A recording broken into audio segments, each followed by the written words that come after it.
وہ بتاتا ہے یہ ڈپٹی کمشنر، دین کی علامت آپ ہو، میں نہیں ہوں۔ وہ مولوی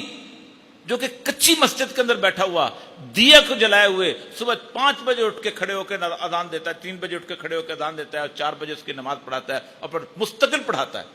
اور اللہ کا لاکھ لاکھ شکر ہے، اللہ کا لاکھ لاکھ احسان ہے کہ اس معاملے کے اندر پاکستان کے اندر اگر کوئی شعبہ اپنی زندگی کے معاملات کو، اپنے تمام مسائل کو، اپنی تمام چیزوں کو، اپنے تمام جسے کہتے ہیں ذمہ داریوں کو بخوبی ادا کر رہا ہے تو آپ۔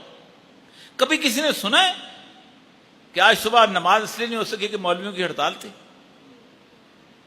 کبھی کسی نے سنا ہے کہ آج جمعہ اس لیے نہیں پڑھایا جائے گا کہ مولویوں نے یہ کہہ دیا ہے کہ ہماری تنخواہیں بڑھاؤ؟ کوئی ایسا علم کے حساب سے بھی، آپ آکسفورڈ کے بندے پڑھے ہوئے لے لیجئے، آپ پنجاب یونیورسٹی کے پڑھے ہوئے لے لیجئے، آپ لمس کے پڑھے ہوئے لے لیجئے،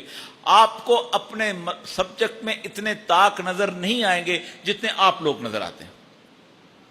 آپ کو اسماء الرجال پوچھ لو، اگر آپ نے واقعی پڑھا ہے تو آپ فرفر بتا دیں گے۔ آپ کو گردانے پوچھ لو، کوئی ایم اے عربی آپ کی جیسی گردانے نہیں بتا سکتا ہوگا۔ آج تک دین کے معاملے کے اندر جسے کہتے ہیں نا کوالٹی، صرف اور صرف علماء کرام، اور کسی بھی معاملے کے اندر کوالٹی، اس کی ایک وجہ ہے، جو نظام تعلیم پاکستان نہیں بلکہ پوری دنیا میں رائج ہے، یہ دنیا کا بدترین نظام تعلیم ہے۔ 23 تہذیبیں ہیں جنہوں نے علم جو ہے اس کو دینے کی ایک راستہ اختیار کیا ہے۔ 23 تہذیبوں نے نظام تعلیم، مصر تھی، چین تھی، اس کے بعد یونان تھی، انڈیا تھی، عرب۔ سب سے بدترین وہ نظام تعلیم ہے جو ہم ہیں۔ کیوں؟ اس کی ایک وجہ یہ ہے کہ دنیا میں 5000 سال کی تاریخ میں پہلی دفعہ ایسا ہوا ہے کہ ڈگری کو انہوں نے مارکیٹ میں تولنا شروع کیا۔ لمس کی ڈگری کا 1 لاکھ روپے مہینہ ملے گا، آکسفورڈ کی ڈگری کے 3 لاکھ روپے مہینہ ملیں گے، گجرانوالے کی کسی یونیورسٹی کی ڈگری کے 25,000 روپے مہینہ ملیں گے۔ ہمارا نظام تعلیم جو کہ ہمارے اسلاف نے کیا تھا، اس میں کبھی بھی اس کو یہ نہیں کہا جاتا تھا کہ تم اگر دورہ حدیث کر لو گے تو تمہاری تنخواہ بڑھ جائے گی اور تمہارا وظیفہ بڑھا دیا جائے گا، تم اگر یہ دین کا قرآن کا علم حاصل کر لو گے تو تمہیں فلاں مسجد میں زیادہ پیسوں پہ تنخواہ۔ دوسری چیز، اس موجودہ نظام تعلیم میں جسے سیکولر نظام تعلیم کہا جاتا ہے، اس میں استاد کا رول کسی اپنے شاگرد کے امتحان سے ٹوٹ چکا ہوا ہے۔ ہمارے اسلاف اور آج بھی ہمارے لوگ جو ہیں مجھے کہتے تھے یہ میرا شاگرد ہے، اس کو میں نے اب دورہ حدیث کرا دیا ہے، اب یہ حدیث میں طاق ہو گیا۔ ایک دور دراز کا ایجوکیشن سسٹم جو نافذ کیا گیا، جس میں وہ یوں کر کے دیکھتا ہے، 5 قسم کے وہ گیس لگاتا ہے اور 5 سوال ادھر سے یاد کرتا ہے، 5 ادھر سے یاد کر سکتا ہے، اور اس کے بعد کہا جاتا ہے کہ چلا جائے۔ ہمارے مدارس سے جو لوگ حکمت پڑھ کے نکلے، ہمارے مدارس سے جو لوگ فلسفہ پڑھ کے نکلے،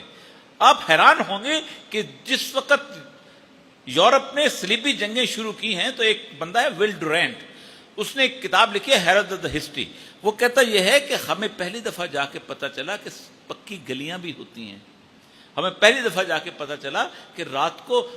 چراغ بھی روشن کیے جاتے ہیں سڑکوں پر تاکہ مسافر جائیں، ہمیں پہلی دفعہ پتہ چلا کہ 12 ہزار بیڈ کے ہسپتال بھی ہوتے ہیں، ہمیں پہلی دفعہ پتہ چلا کہ مدرسے کی اور لیبارٹری کی چراغ نہیں بجھتا، 24 گھنٹے علم دیا جاتا ہے، اور ہمیں پہلی دفعہ اس بات کا اندازہ ہوا کہ علم کی فیس نہیں لی جاتی۔